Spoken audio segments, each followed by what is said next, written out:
ফেলানির পর সম্ভবত শিশু স্বর্ণাই হতে যাচ্ছে সীমান্ত হত্যার একটি আন্তর্জাতিক মডেল। দর্শক, কেন বলছি?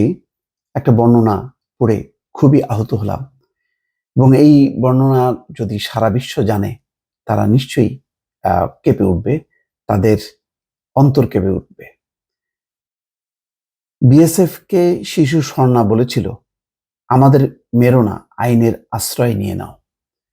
যখন নাকি মারার জন্য উদ্যত হয়েছিল, যখন স্বর্ণা বুঝতে পারলো যে বিএসএফ গুলি করবে, তখন নিষেধ করেছিল। স্বর্ণা বলেছিল যে আমাদেরকে আইনের আশ্রয় নাও। আজকে সেই খবর এসছে কুলাউড়ার মৌলভীবাজারের লালার চক সীমান্তের পাশে জলাশয়ে পৌঁছা মাত্র হঠাৎ বিএসএফ কে দেখে স্বর্ণা আতঙ্কিত হয়ে বলে, আমাদের মেরো না, আইনের আশ্রয় নিয়ে নাও।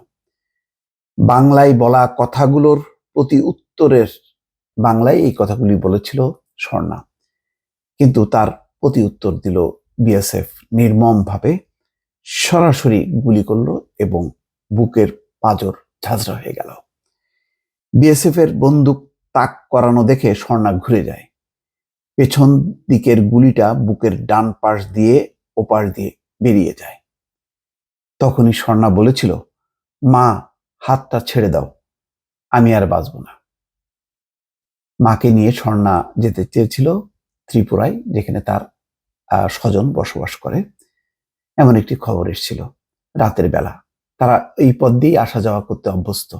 সীমান্তের মানুষ ওই পাসপোর্ট নেওয়া, অনুমোদন নেওয়া, এইগুলোতে অনেকেই এখনো অভ্যস্ত না, যাদের একেবারে সীমান্তের কোল ঘেঁষা বাড়ি। জাস্ট বিএসএফ কে একটু এড়িয়ে তারা চলাচল করে। কিন্তু হঠাৎ করে বিএসএফ এর কবলে পড়ে, তাই বলে কি গুলি করবে নাকি আটক করবে? বিএসএফ সরাসরি এই কিশোরী, স্কুল পড়ুয়া, বয়স মাত্র 16, তাকে গুলি করে ঝাঁঝরা করলো। সেই ঘটনার তীব্র প্রতিবাদ করেছে পররাষ্ট্র মন্ত্রণালয়। বলেছে এর তদন্ত হতে হবে, এর বিচার করতে হবে দায়ীদের বিরুদ্ধে, এবং এইভাবে আর গুলি করা যাবে না, বাংলাদেশ আর সহ্য করবে না। সাকওয়াত নিশ্চয়ই মনে আছে, বলেছিলেন যে বিএসএফ গুলি করবে আর বিজিবি পিঠ পেতে দেবে, এটা আর হবে না। সীমান্ত বৈঠক করে শুধু লাশ হস্তান্তর করবে, পতাকা বৈঠক করে, সেটি আর চলবে না। অর্থাৎ পাল্টা জবাব দিতে বলেছে। এরকম একটি যখন অবস্থান বাংলাদেশের, ঠিক তখনই এই স্বর্ণার ঘটনাটা আসলো। খুব নির্মম একটি মৃত্যু, এবং সেই মৃত্যুর মধ্য দিয়ে বাংলাদেশকে আরো আহত করলো, ক্ষুব্ধ করলো। এই ঘটনাটা নিশ্চয়ই শেখ হাসিনার আমলে হলে কখনোই বাংলাদেশ প্রতিবাদ করতো না, এটা সামনে আনতো না, কিন্তু এটা সামনে চলে আসলো। যাই হোক, স্বর্ণা তখন বলেছিল, মা, হাতটা ছেড়ে দাও, আমি আর বাঁচব না।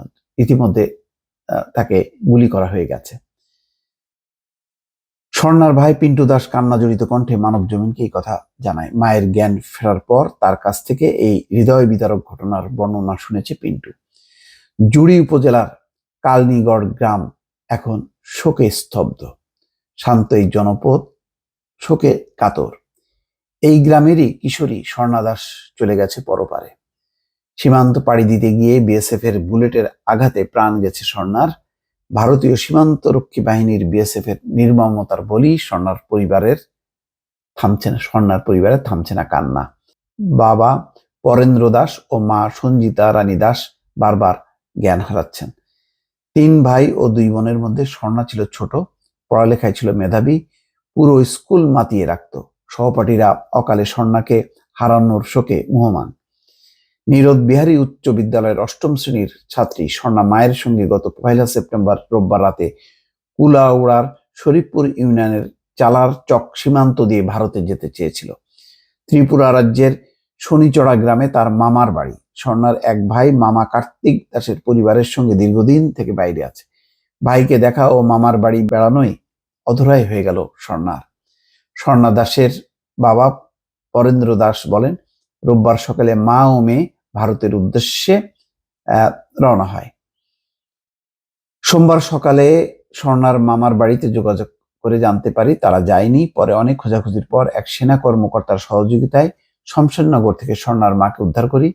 পরদিন সোমবার বিকেলে বিজিবির মাধ্যমে আমার মেয়ের মৃত্যুর বিষয়টি নিশ্চিত হই।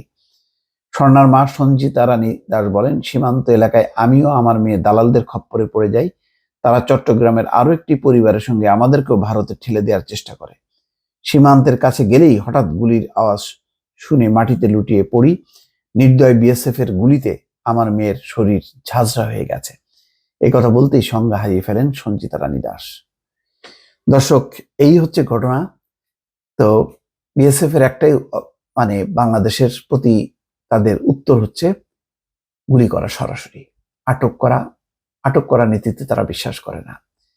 এই যে পরিস্থিতি, এই পরিস্থিতির কারণে গত 15 বছরে শেখ হাসিনার সময় বহু মানুষ মারা গেছে। বারবার তাদেরকে অনুরোধ করা হয়েছে, তারা নীতিগতভাবে মেনেও নিয়েছে যে সীমান্তে মৃত্যুর সংখ্যা শূন্য নামিয়ে আনা হবে, কিন্তু কখনোই সেটি হয়নি।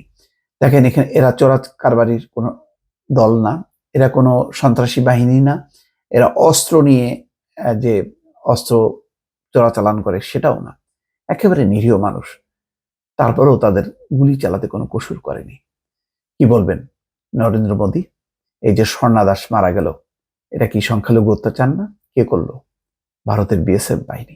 বিচার করবে? দর্শক, ভালো থাকবেন। আল্লাহ হাফেজ।